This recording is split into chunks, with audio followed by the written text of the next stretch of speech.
Good day. Today is Wednesday, 22nd October 2025, and before I proceed with the substance of this video, let me just quickly again remind you to tick the like button if, having watched the video or that part of the video you want to watch, you've liked what you've heard. So let's proceed with what we're going to talk about today. And again, it is going to be about the conflict in Ukraine, which takes really extraordinary and at times very strange turns. And yesterday, I have to say, was one of the strangest, because back on Thursday of last week, Vladimir Putin, the president of Russia, and Donald Trump, the president of the United States, had a 2.5-hour telephone conversation. They appeared to have agreed, or at least Donald Trump said that they had agreed, to a summit meeting in a few weeks' time in Budapest. The Russians, as we will see, were rather more reticent. And they agreed also that their secretaries, their foreign ministers, Secretary of State Mercouris and Russian Foreign Minister Sergei Lavrov, would first have a telephone call and then would meet, and that there would then be preparations made for this summit to take place in Budapest.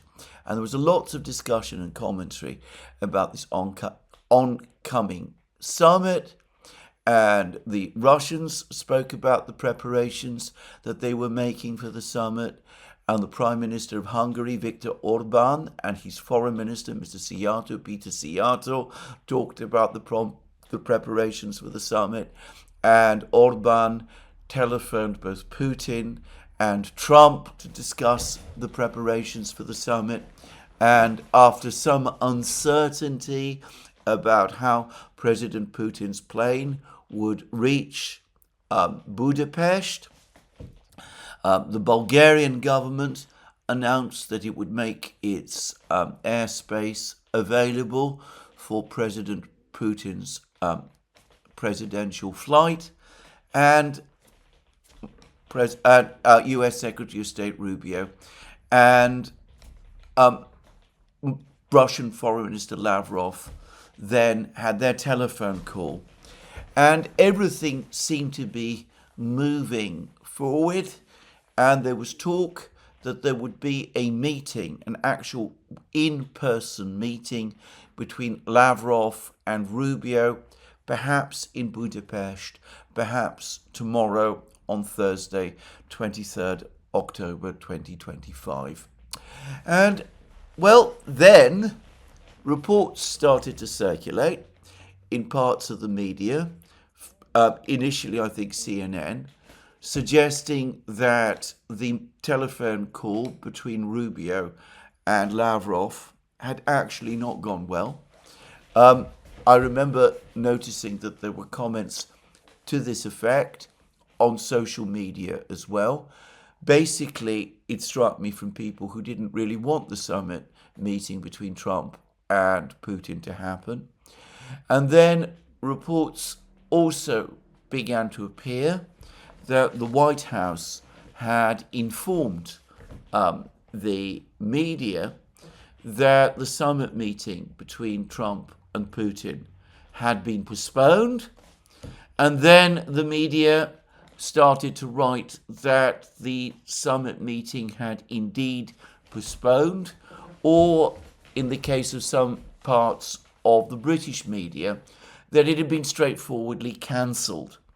And we then got reports that the European Union, the various European countries, the coalition of the willing, President Macron and Prime Minister Starmer's coalition of the willing, the European countries that have discussed and talked about and held endless meetings about deploying peacekeeping forces or reassurance forces or whatever sort of forces they want to call them to Ukraine, that they all come together and that they were working on a 12-point peace plan that they were going to propose to Trump.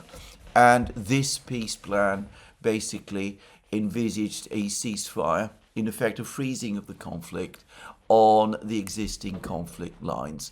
The proposal first made by General Kellogg back in April 2024, in April last year, and the one that General Kellogg has stuck with ever since, that President Trump has at various times adopted, but which in Alaska, over the course of his meeting with Putin, Trump appeared to walk back from. And then we got more comments from President Trump himself. President Trump said that he hadn't yet decided, or hasn't yet decided, whether he's going to meet with President Putin of Russia at all. He might do, or then he might not do. He doesn't want to waste his time by a pointless meeting. And, well, everything is in the air.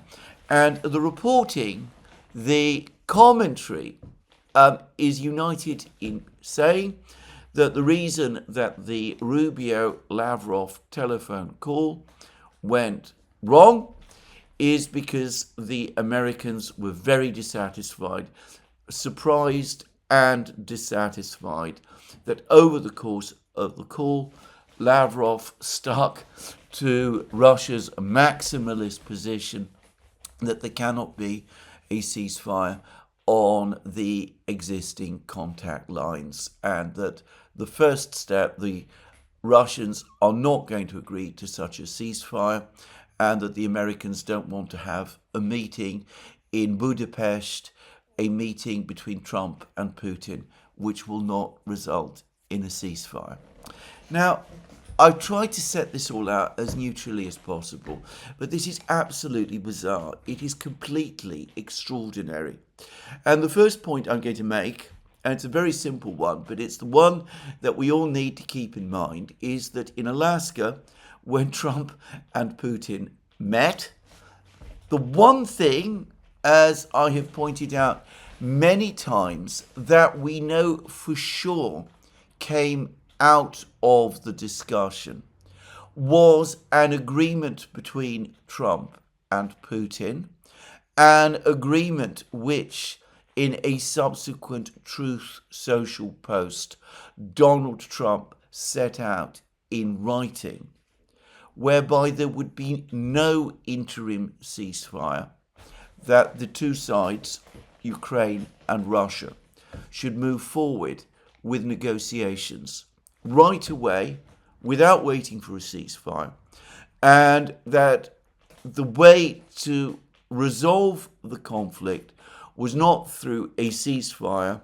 followed by negotiations, but by negotiations, direct negotiations, which would result in a full and final settlement, a comprehensive settlement of the conflict.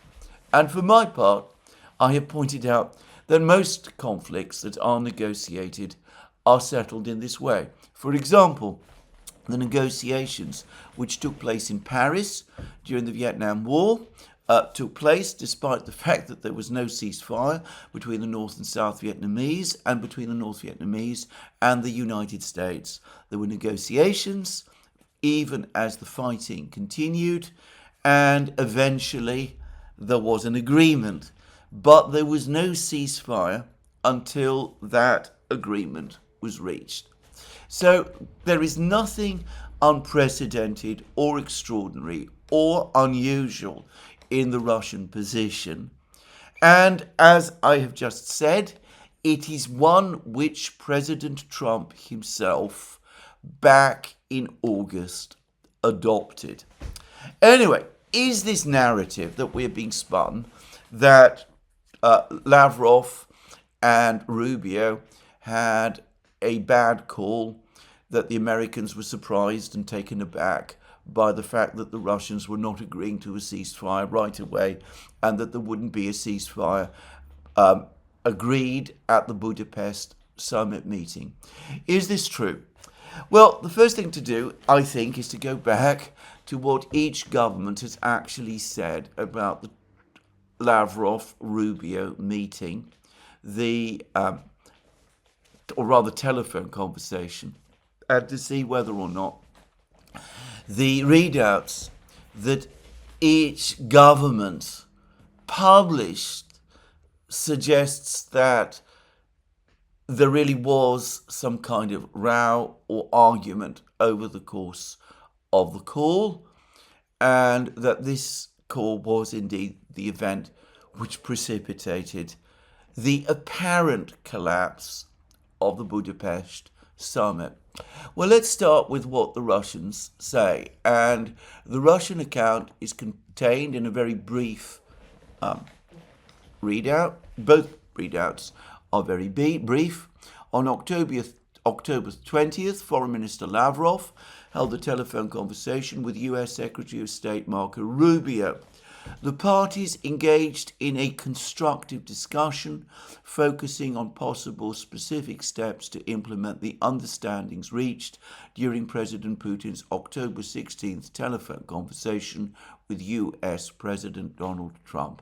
Well, it doesn't tell us much, but it tells us that the Russians considered the conversation to be constructive.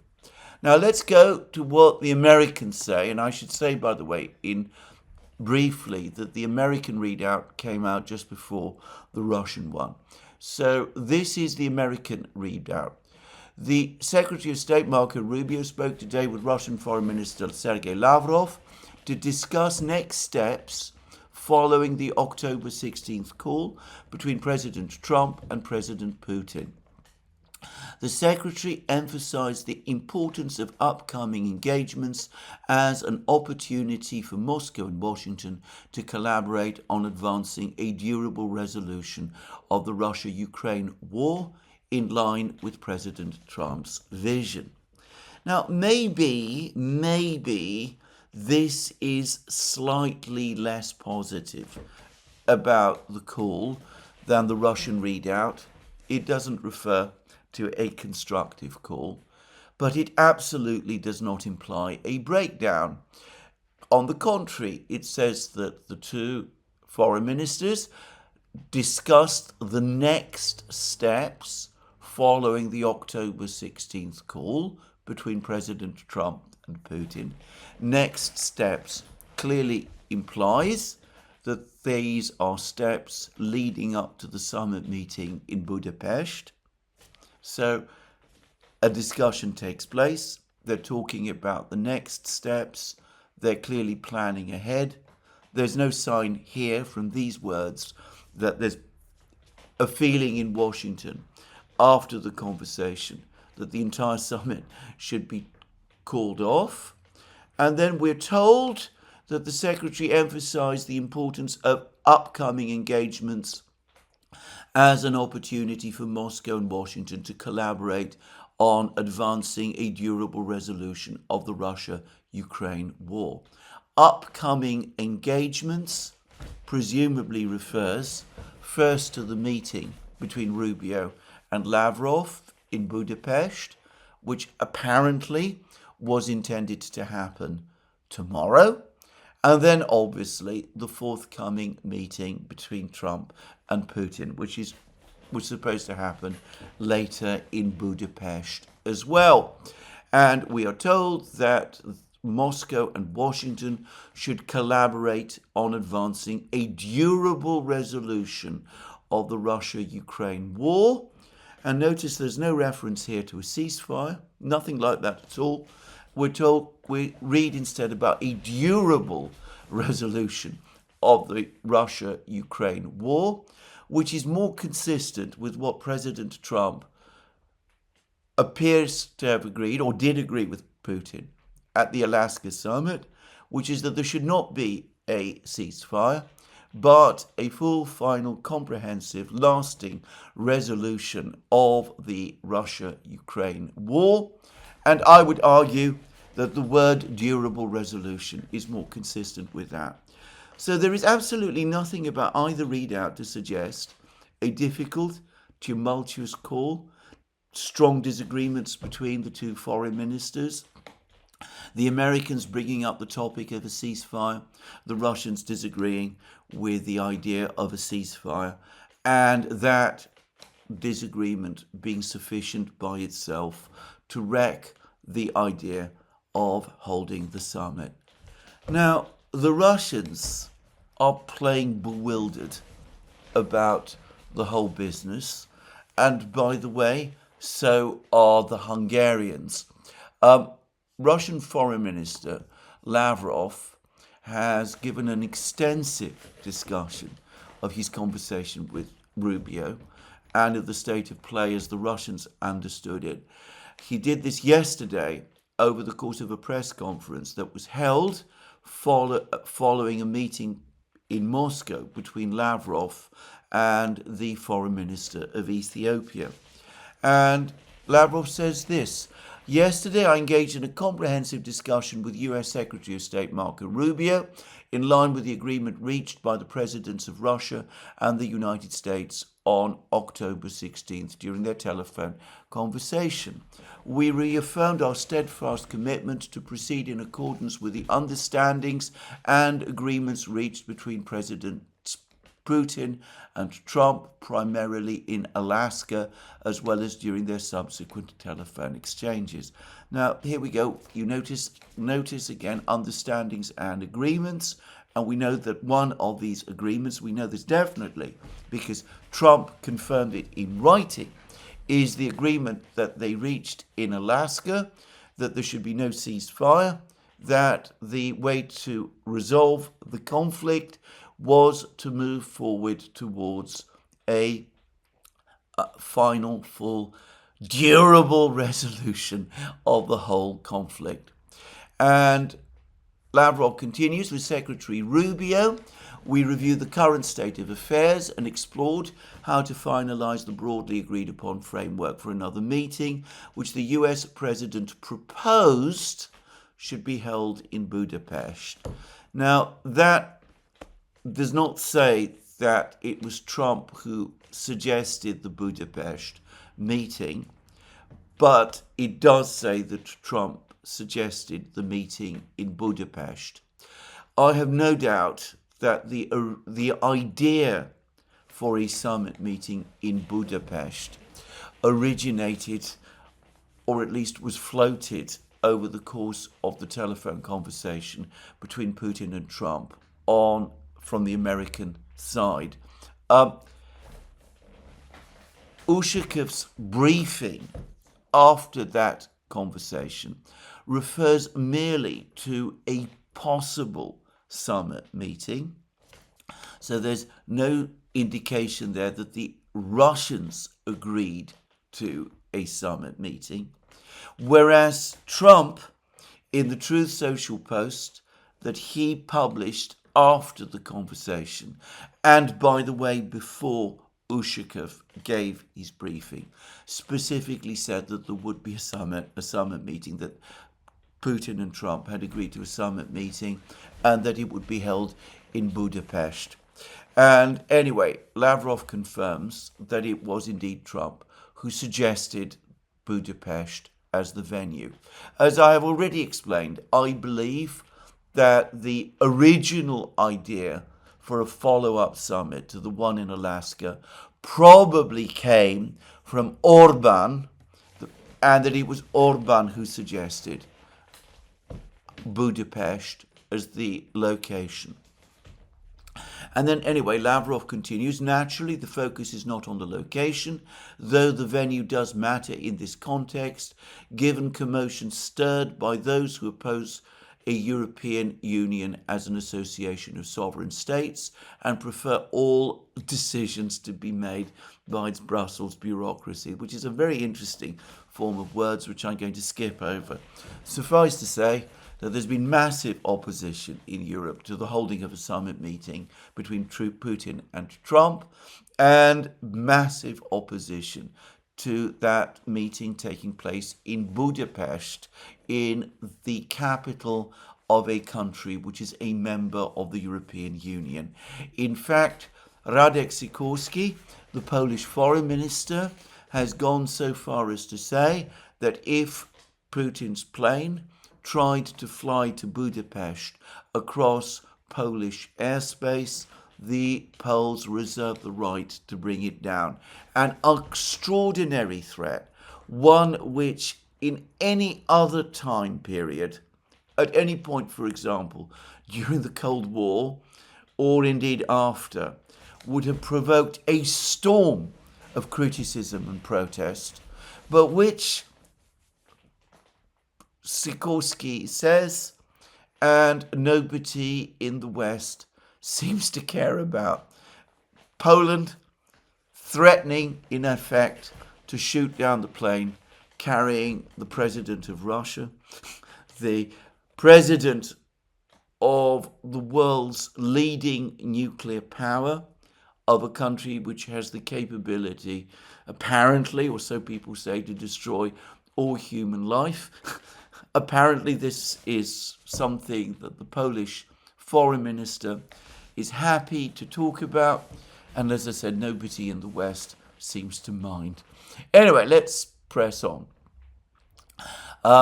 The key issue, however, remains not the place or the timing, but how we advance on the substantive tasks agreed upon, those which garnered broad consensus in Anchorage.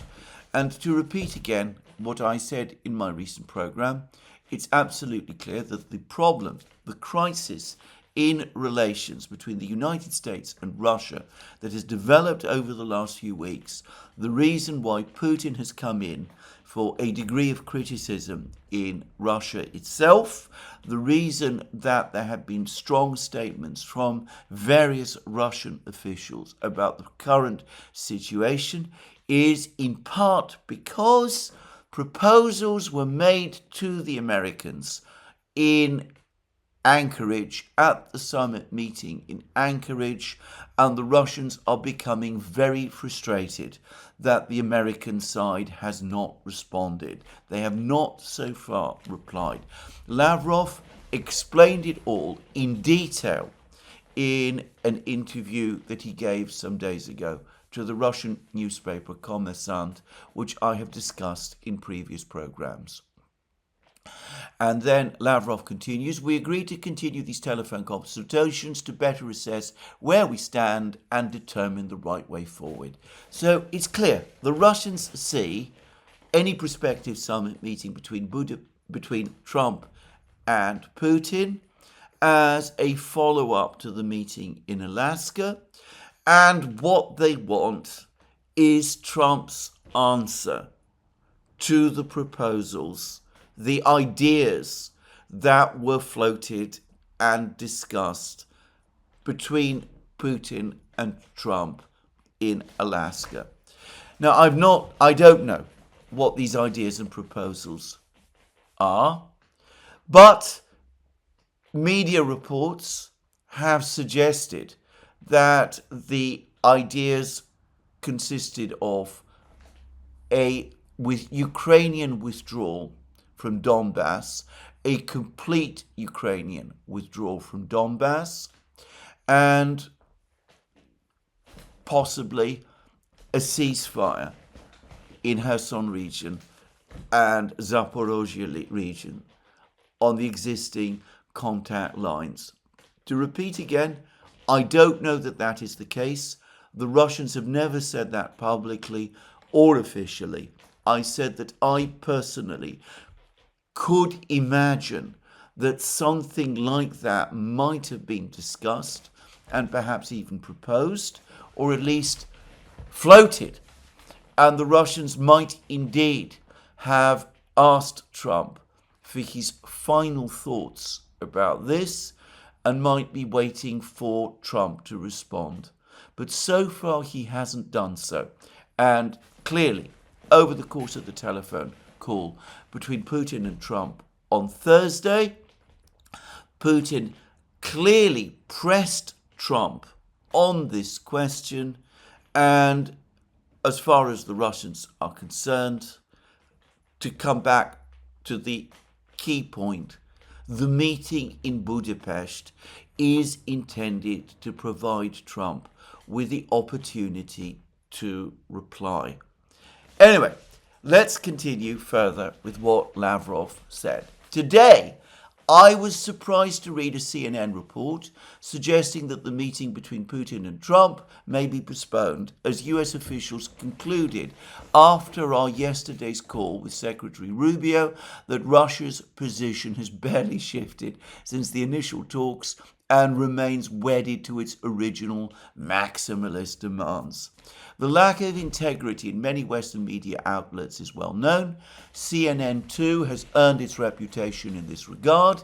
They tend to favour simplistic slogans injected and hammered home to the audience over serious analytical work.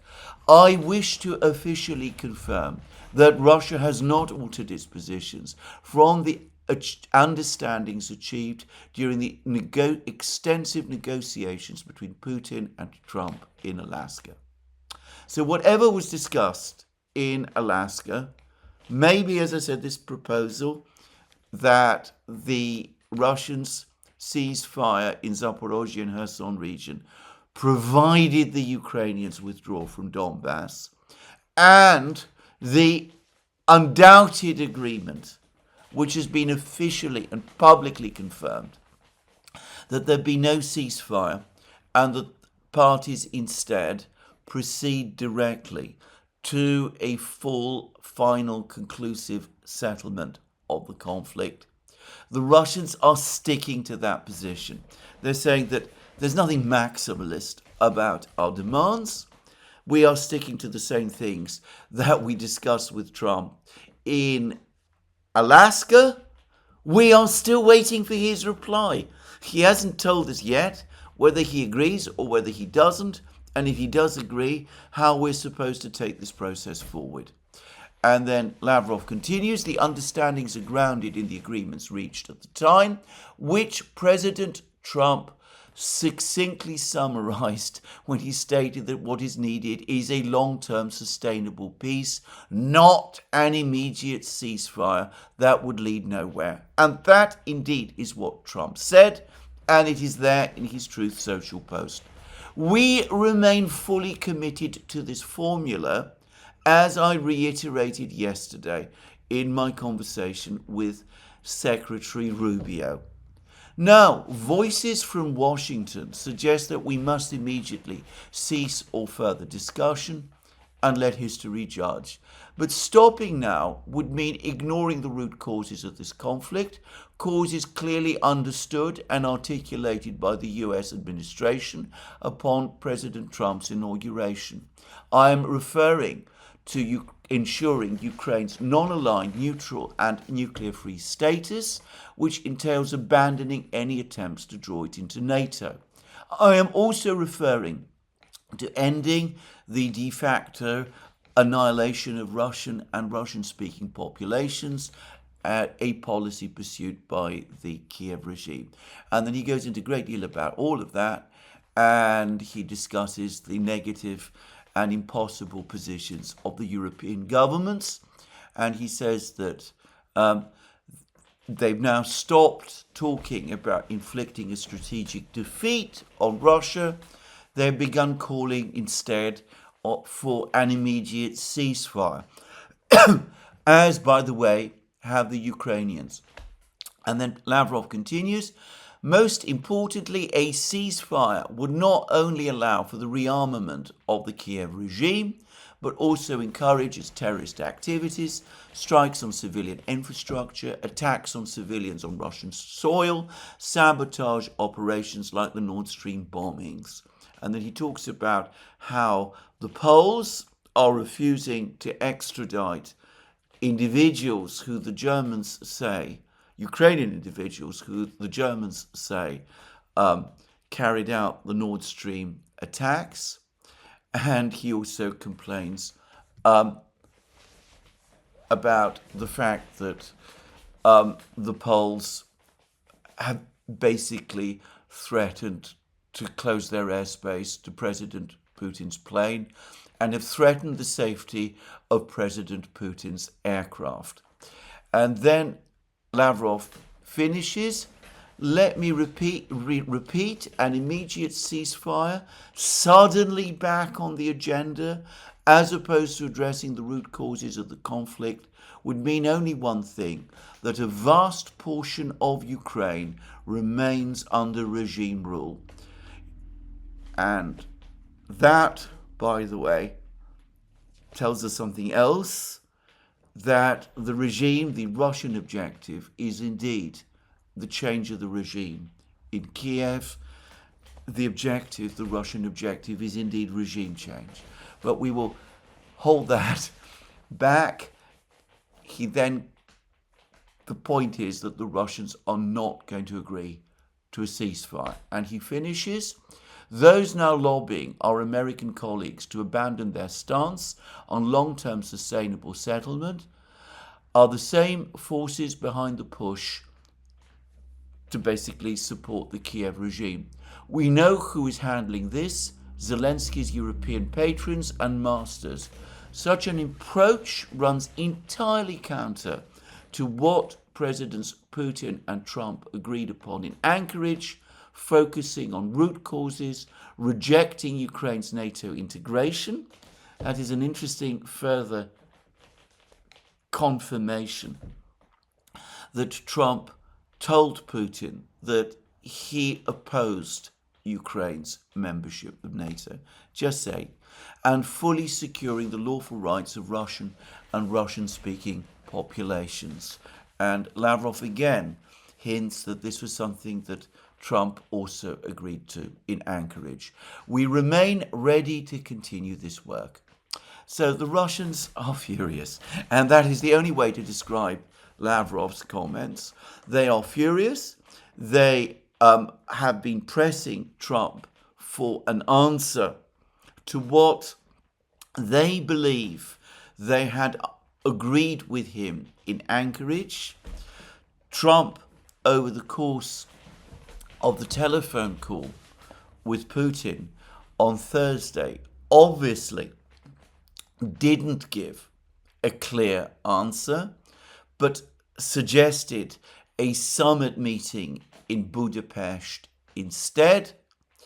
And the Americans, again, seem to be running away from that summit meeting in Budapest, presumably because they're still finding it impossible to give the answer to the question, whatever that question is, that the Russians are asking. Well, I'm going to say something straight away. There are a lot of people who are trying to analyze and understand Donald Trump's foreign policy, and specifically in connection with the Ukraine conflict, his approach to the conflict itself and to Russia. And every so often we come up with all kinds of theories about some strategy that President Trump himself is following. Some say that he is trying to pull the wool over the eyes of the neocons and the hardliners in Washington and in Europe, and that in private he's reached all kinds of agreements and understandings with the Russians that he intends to move forward, and that is really, and that all of this is smoke and mirrors and theatre in order to keep these hardline critics of his policy confused and under control. Others have an entirely different opposite view. They think that President Trump is leading the Russians along. He has some kind of malignant plan to somehow trick them into some kind of freeze of the conflict on the existing conflict lines, presumably so as to insert NATO peacekeepers into Western Ukraine or something like that, and that this is all a huge act of duplicity and trickery against the Russians. I don't see evidence for either of these things in these exchanges. In truth, if I have to say it, this all looks to me like the actions of a confused old man in a hurry, deeply out of his depth, blundering around, bewildered, giving different responses as various people speak to him. So he had a telephone call with Putin on Thursday. Putin told him straight out, we're winning the war. If you supply tomahawks or deploy tomahawks in Ukraine, that's it. Our discussions are over. And please, what is your response to what we discussed back in Anchorage in August? You told me then that you would go off, consult with your officials in Washington, speak with the Ukrainians and the Europeans, and you would come back to me with an answer. And instead of giving that answer over the course of a 2.5-hour call, Trump tells Putin, let's have another meeting, this time in Budapest. And then Trump, on the following day, meets Zelensky. Putin's words are ringing in his ears. He knows perfectly well that he hasn't given the Russians the answer that they're seeking. He understands now that the tomahawks would indeed be a deal breaker. He then turns on Zelensky, tries to get Zelensky to agree to a pullout from Donbass. Zelensky has told us that that was indeed what Trump told him to do. He told Zelensky that if Ukraine doesn't agree to the pullout from Donbass, then Ukraine risks being destroyed. Zelensky predictably says no. There's a row. There's raised voices. There's angry words. Zelensky goes away, immediately says that as far as he's concerned, the only acceptable way forward is a freeze of the conflict on the existing conflict lines. The various people in Washington, presumably Kellogg, Walz, Susie Wiles, for all I know, who knows who else, and of course the various European governments line up again and back Zelensky, and so Trump flips again.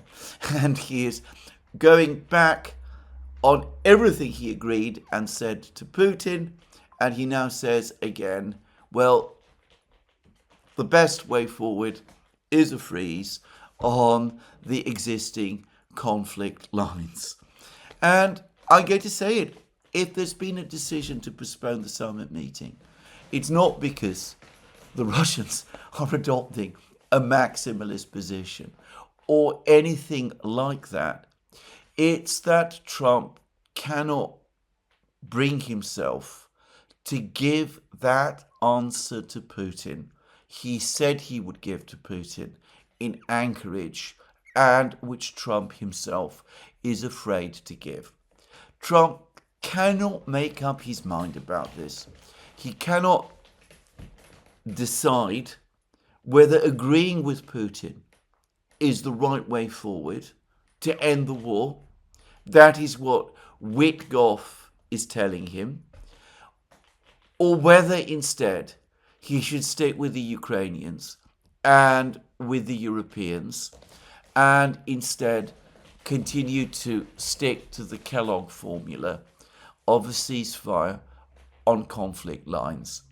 And because Trump cannot make up his mind, because Trump wants to avoid a showdown with Putin in which he tells Putin that he's going to stick with Kellogg, going back on what they discussed in Anchorage, and because he doesn't want to tell the Europeans that he's going to instead go with Putin and agree to Putin's ideas and formulas about how the conflict should end, he is avoiding or trying to avoid having the meeting in Budapest. That is my analysis. And I think if you go through all of the various words and discussions, the American readout of the Rubio-Lavrov call, if you read the Russian readout of the Rubio-Lavrov call, if you look at what Lavrov himself has said, you could see, I think, fairly clearly what has happened. Trump doesn't want to commit himself fully either to one side or another. He is constantly trying instead to split the difference. He understands, he's long understood, that his lineage over the Russians is very limited. It basically is non-existent. He's just admitted, incidentally, that he is not going to impose massive tariffs on China if the Chinese buy Russian oil. He says that he's doing that because he wants to be nice to China. He's saying this even as he is threatening China with 157% tariffs on the 1st of November unless China withdraws its recent decision to impose licenses on people who buy from China rare earths. No sign, by the way, that the Chinese are doing that. Incidentally, just as Trump ducks and weaves and won't either commit or not commit to meeting to meeting Putin in Budapest next week, the week after, at any particular point in time. So Trump is doing the same with Xi Jinping. One moment he's going to meet Xi Jinping at the APEC summit in South Korea. The next moment he's not going to meet Xi Jinping at this summit meeting. As things stand, the very latest reports suggest that the meeting between Trump and Xi Jinping is again in doubt. Again, one could see a president, Donald Trump, sensing, I suspect, that he's out of his depth, unable to make up his mind about what to do, confronted by a variety of pressures, frightened of being blamed if anything goes wrong,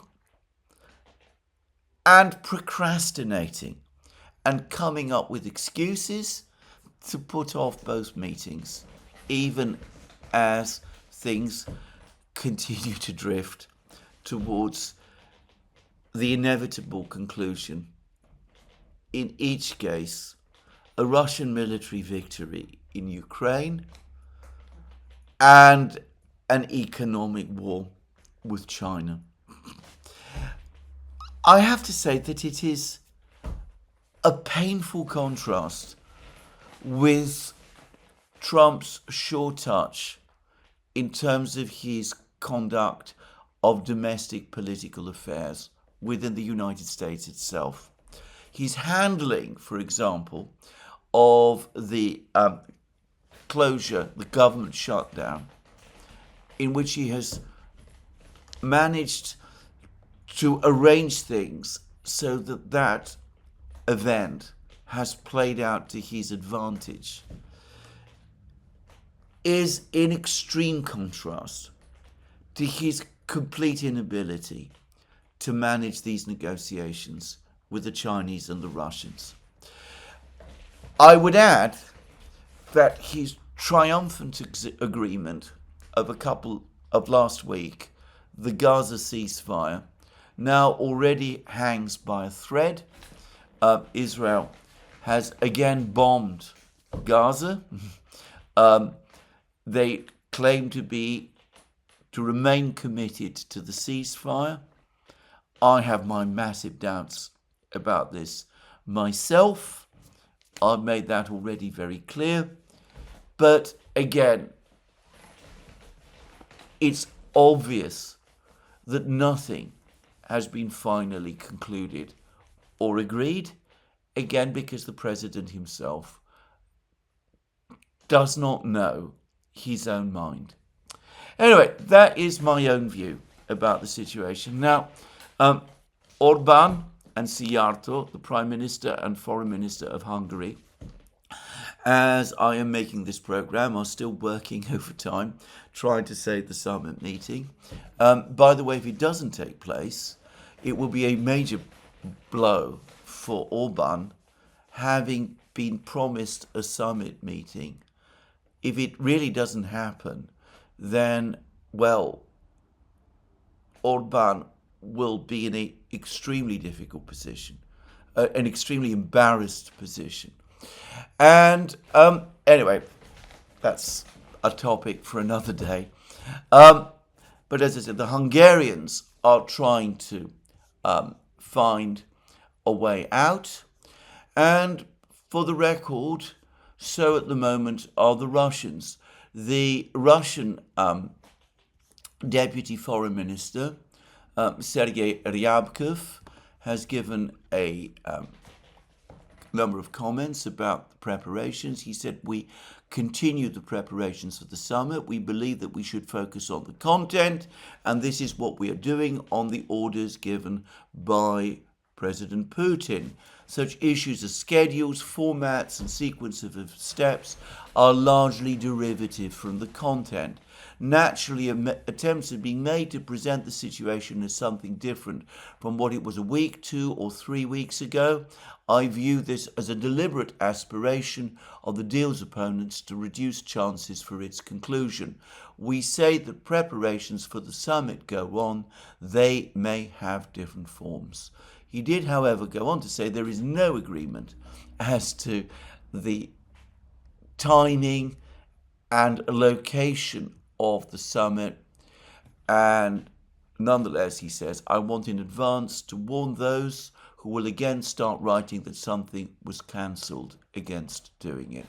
So the Hungarians are trying to get this process back on track. And as I said, they have a personal stake in doing so. And the Russians still want to see what Trump is going to do. But to repeat again, whatever goodwill there is towards Trump in Moscow is going to be further damaged by this experience.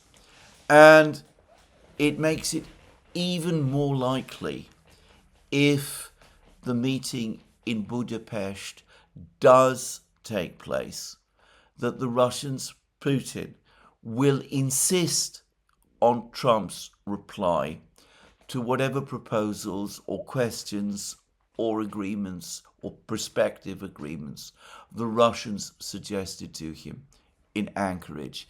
And what those are, well, Lavrov has at least made clear in one respect: definitely no NATO for Ukraine, and unquestionably, I think on this everybody is agreed, a Ukrainian withdrawal from Donbass. Anyway, there we are. That is the diplomacy or non-diplomacy at the moment.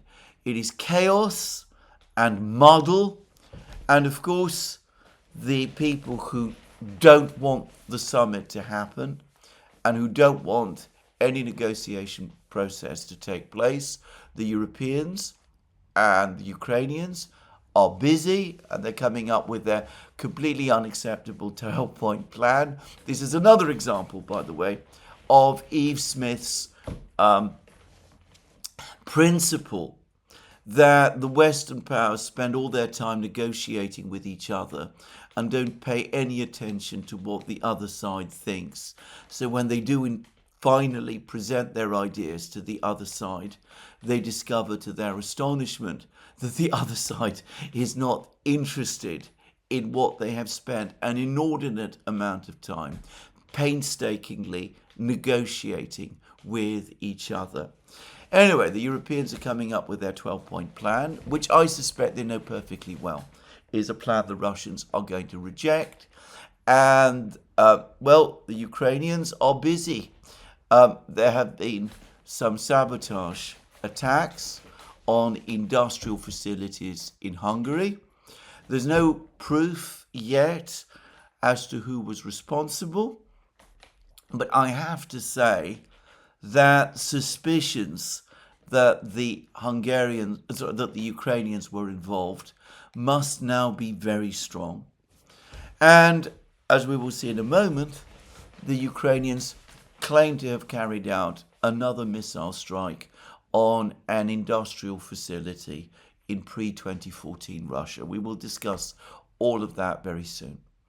So anyway, there we go. That is the state of the negotiations or non-negotiations at the moment. My guess, by the way, for the record, is that in one form or another, somehow or other, a Putin-Trump meeting will take place over the next few weeks.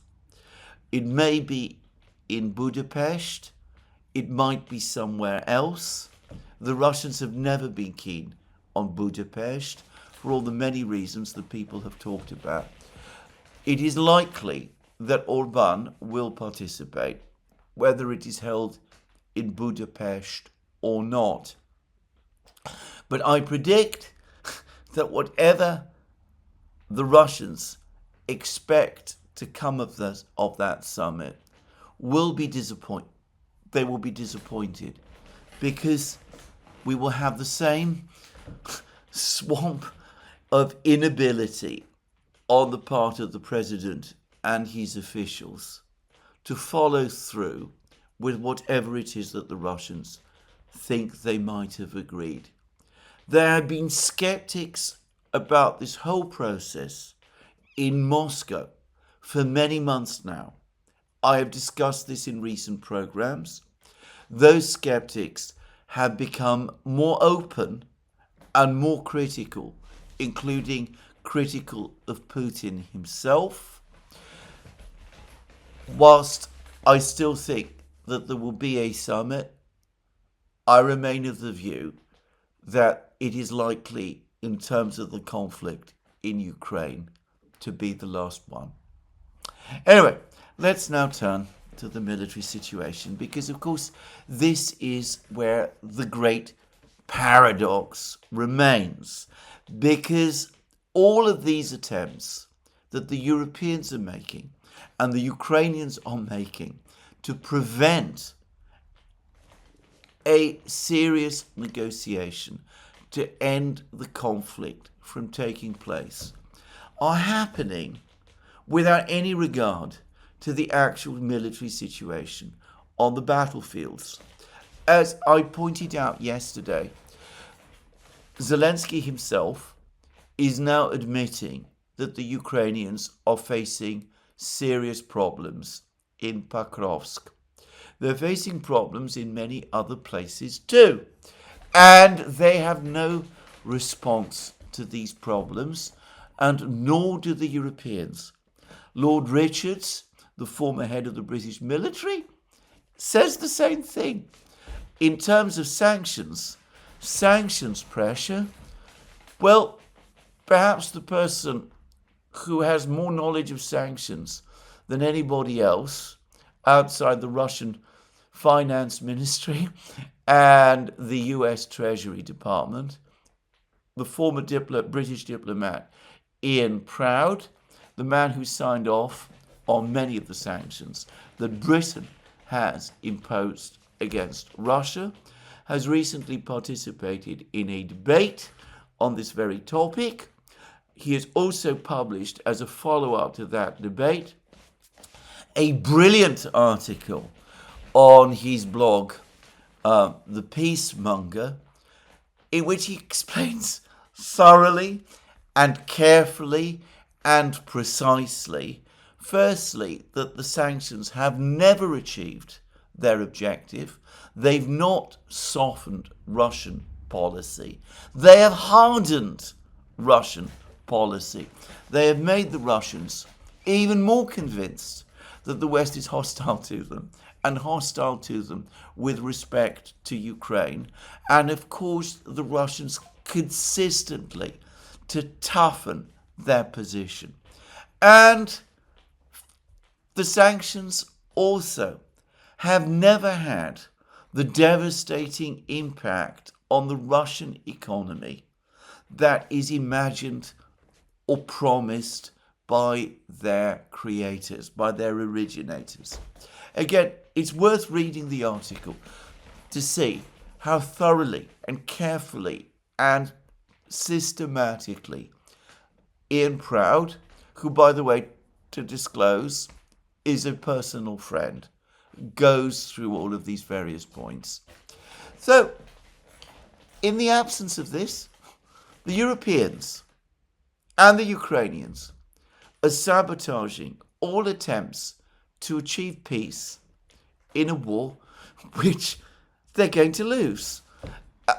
Again, understanding the logic here, trying to find some kind of strategic reasoning behind this is incredibly, bizarrely difficult. The Europeans continue to insist that there must be no Russian veto on Ukraine's right to apply or achieve NATO membership and EU membership. Is this principle, which, by the way, has no existence, it's entirely an invention of the last 10, 15 years. This principle is apparently so important that Ukraine itself must be destroyed in order to uphold it. I mean, to me, that is frankly ridiculous. It's been said by me, that the Europeans would prefer a bad outcome to the war in Ukraine than a peace settlement if it ensures that the Americans stay. But of course, that ignores the fact that if there is a comprehensive defeat in Ukraine, that might in fact persuade some people in the United States.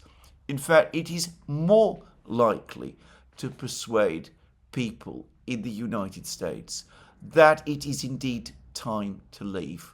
The Europeans are unable to sort out their own security.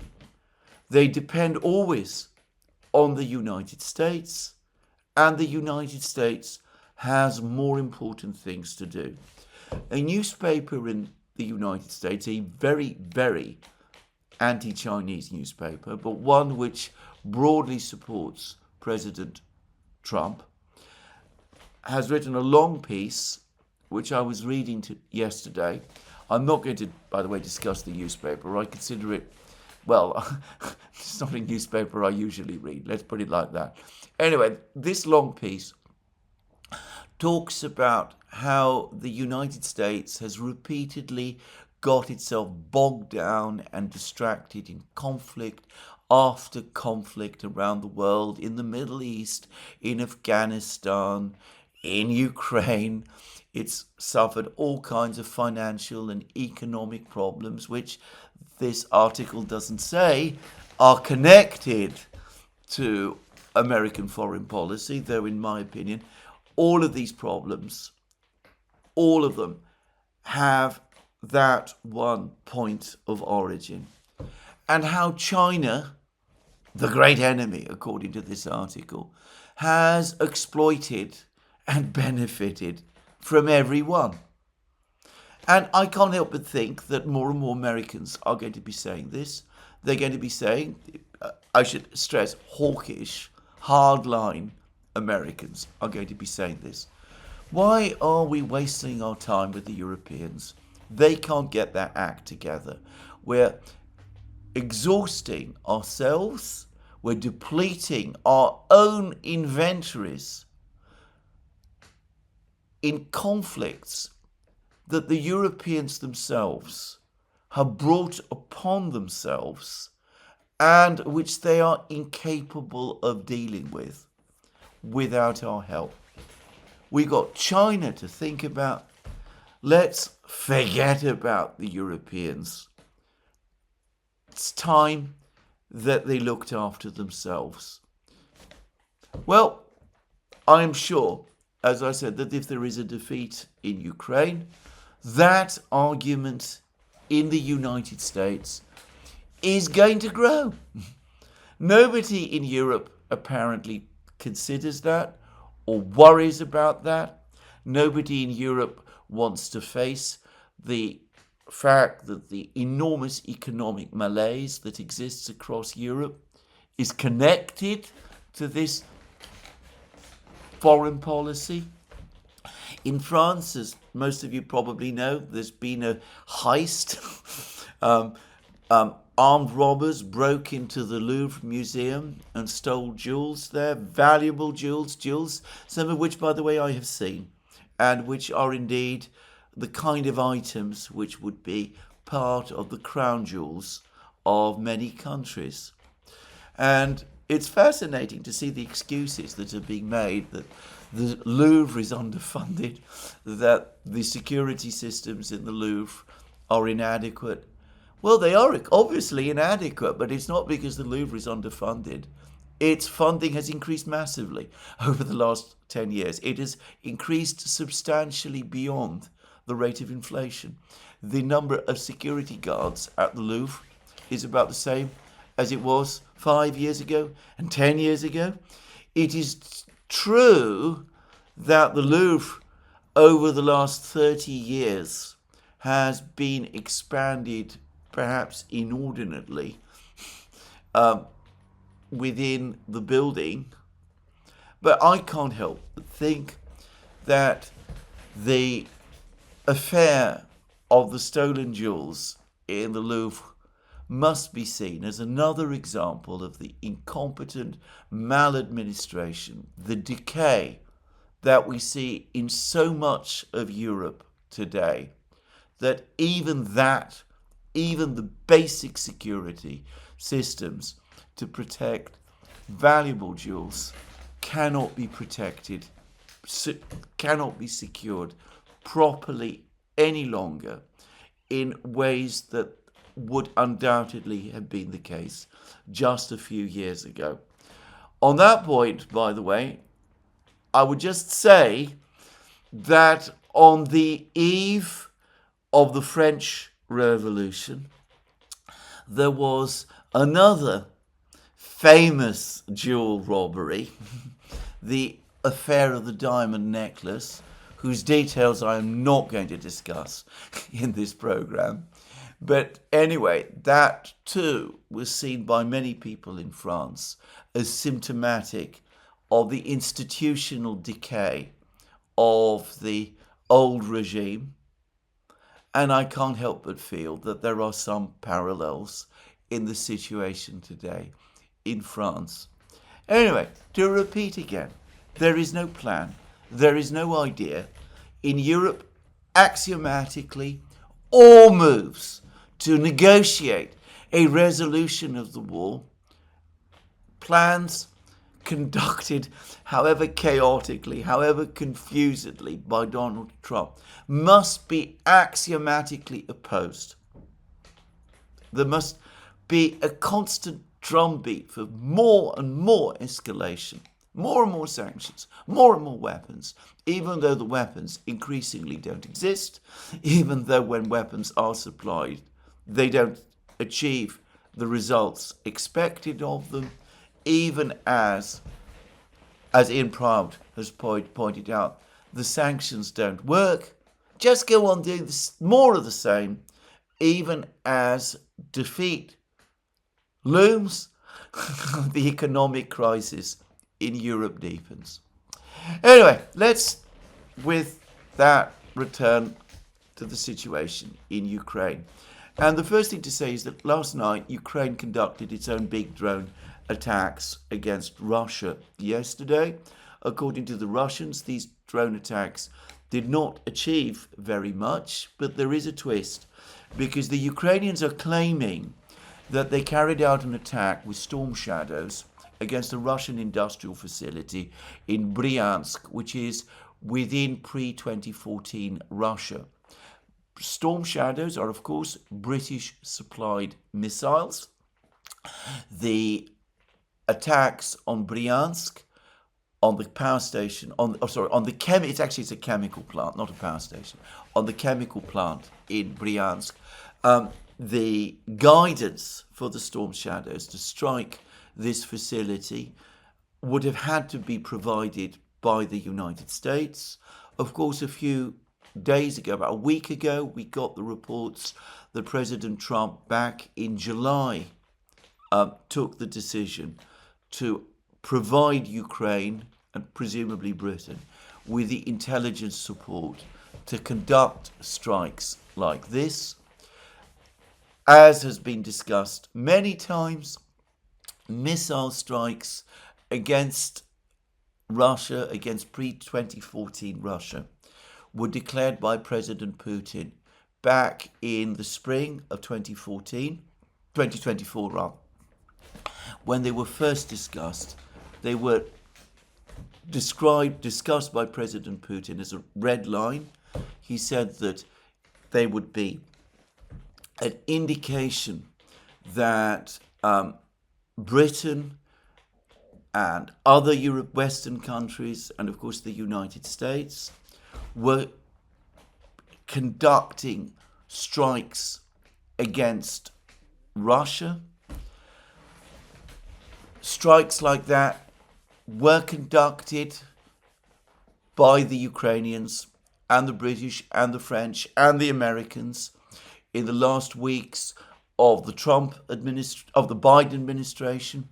Donald Trump gave an interview to, I think it was Time magazine, that he vehemently opposed them. Strikes like that then stopped. Well, if these reports from the Ukrainians are true, then they have resumed. And resumed even as purported discussions for a summit meeting between Trump and Putin supposedly are underway. Now, the Ukrainians claim that they have completely destroyed with these missiles the Briansk chemical facility. That is extremely unlikely, even if more than one storm shadow was able to hit the facility. I am not familiar with the Briansk chemical plant, but chemical plants are enormous industrial facilities as a general rule. They are very resilient, and it is most unlikely that a single strike against a facility of that scale would have resulted in its complete destruction. Damage might have been done, damage probably has been done, but usually it can be repaired, and a factory like that can be brought back into production within a couple of days sometimes, or at most a few weeks. That, of course, is on the assumption that the missiles got through and that the missiles were launched at all. As of the time of making this program, the Russian Defense Ministry has not confirmed or discussed this attack, and I have not seen any comment about it on the usual Russian Telegram channels that I go to. Sometimes the Russians do hold back comment about attacks of this kind for some time. We will wait and see whether they do, whether they confirm that the attack took place, and if so, what it achieved. And we will also have to wait and see the Russian reaction. If the Ukrainians did carry out this attack in the way that is said, obviously with the assistance of the British, and ultimately with intelligence provided by the United States, then I have to see this as a further attempt by people in Kiev and London and some people in Washington too, to put a spoke in the preparations for the summit meeting between Putin and Trump. It's the kind of thing that might very well result in the Russians deciding to call the entire summit meeting off. Anyway, let's wait and see. Now, the Russians have conducted a drone and missile strike of their own. And by the way, and just to make this clear, this drone and missile strike cannot have been in response to the attack on Briansk, on the chemical plant in Briansk. It's clearly an attack that the Russians prepare and plan in advance, in the way that they plan and prepare in advance all their missile and air attacks on Ukraine. And apparently it was another big one. And again, many facilities in Kiev were attacked. I don't yet know the full details. Presumably, the Russian Defense Ministry will provide them in their next update, and I will return to that topic tomorrow. I would add that the blog Events in Ukraine has discussed further the difference in the air war, the war in the sky, between the Ukrainians and the Russians. I've discussed this in many places. I have discussed an article that appeared some months ago, written by an American entrepreneur of Ukrainian extraction, who also discussed the drone war between the two sides and confirmed many of the things that I had to say. And the article in Events in Ukraine does the same.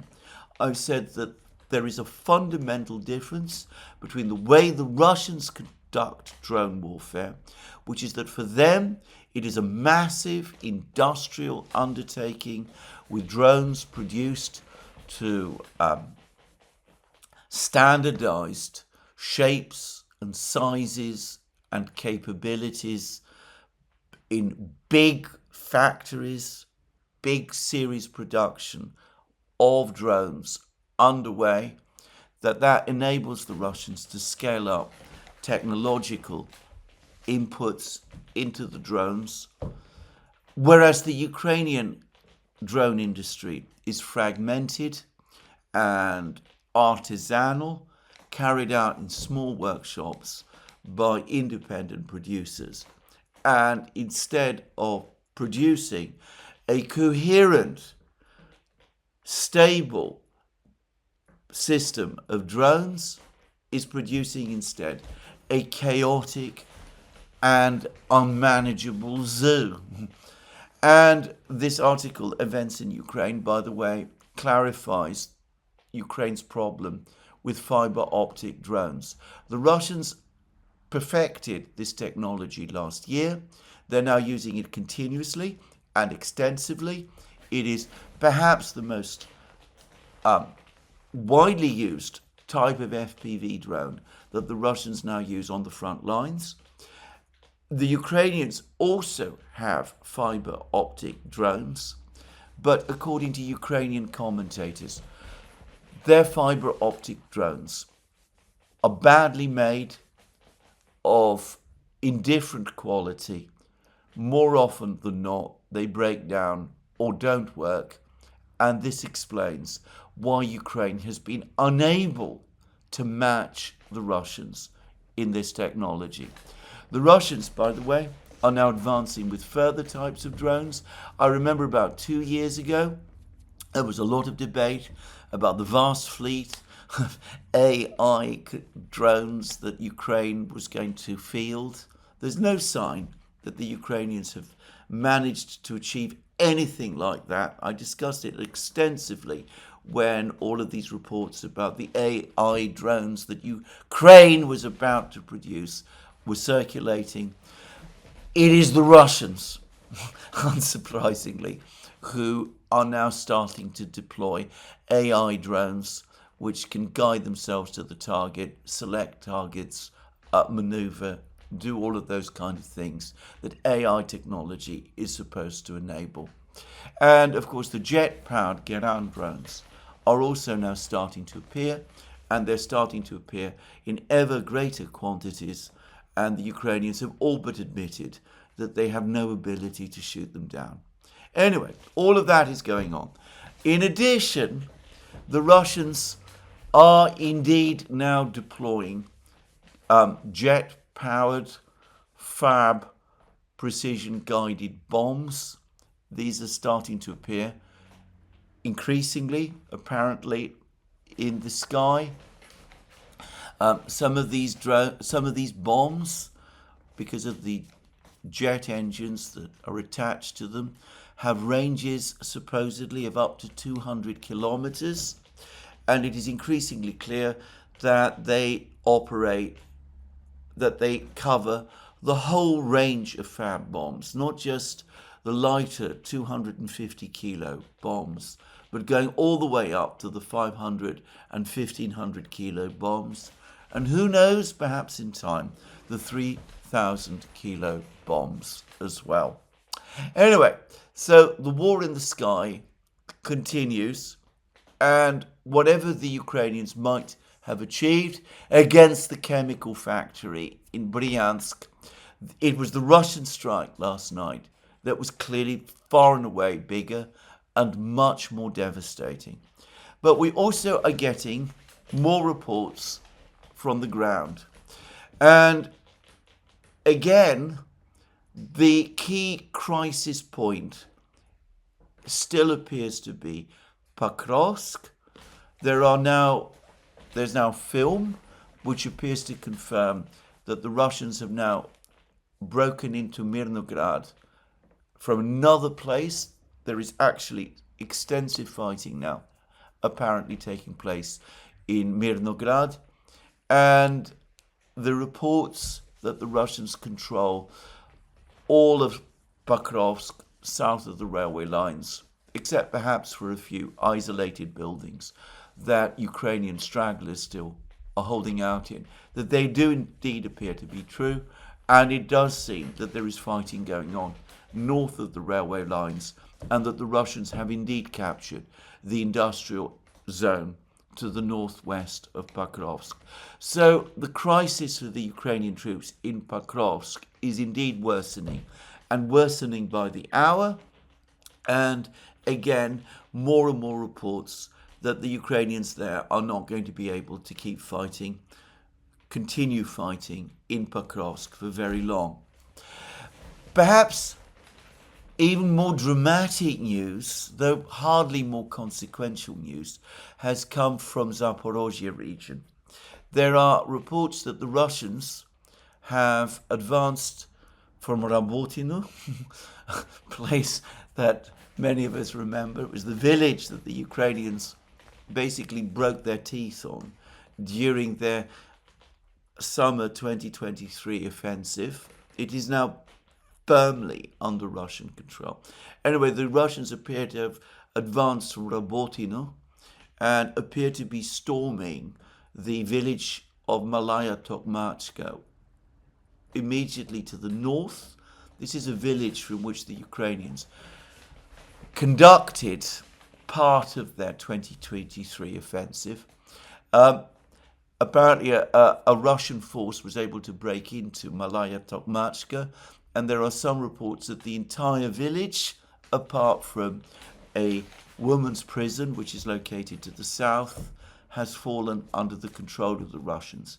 There is no doubt that the Russians are indeed in Malaya Tokmachka. They've made various attacks on Malaya Tokmachka in the past. The Ukrainians have always managed up to now to push the Russians back. But this time, it seems that the Russians broke into Malaya Tokmachka against slight opposition, and that the entire village, or at least most of it, might indeed have fallen under their control very fast. If this is true, then it suggests that the military crisis for the Ukrainians in Zaporozhye is deepening rapidly, and Malaya Tokmachka is located very close to Orekhov, and Orekhov presumably will be the target of attacks also very soon, though it has also been pointed out that from Malaya Tokmachka, the Russians can advance north, cut off the supply line from Orekhov to Gulyapolye. All of this whilst the Russians, following the capture of Poltavka, a little to the east, are in a position to cut off the supply lines to Gulyapolye from the north. In other words, that what we could be looking at is an ongoing encirclement of Gulyapolye, and that might be the Russian objective. Well, these are tactical details. I'm not going to discuss them. We'll just have to wait and see. And anyway, in the meantime, more reports of Russian advances in other places, in Dnipropetrovsk region, of fighting going on around Liman, the town of Liman, in the northern battlefields or close to it, of Russian attacks continuing on Siversk, the fighting continuing in Siversk as well, and of the Russians now mopping up Volchansk and advancing south beyond Volchansk itself, the implication being that Volchansk has either fallen or any positions in Volchansk still under Ukrainian control being confined to a few small places. The same being true, by the way, in Kupiansk, west of the river. I've no doubt that the Russians control Kupiansk, all of the residential areas of Kupiansk, west of the river, and of course of the Ukrainians being trapped in this terrible cauldron on the east bank of the river as well, of the Oskol River as well. So the story is the same.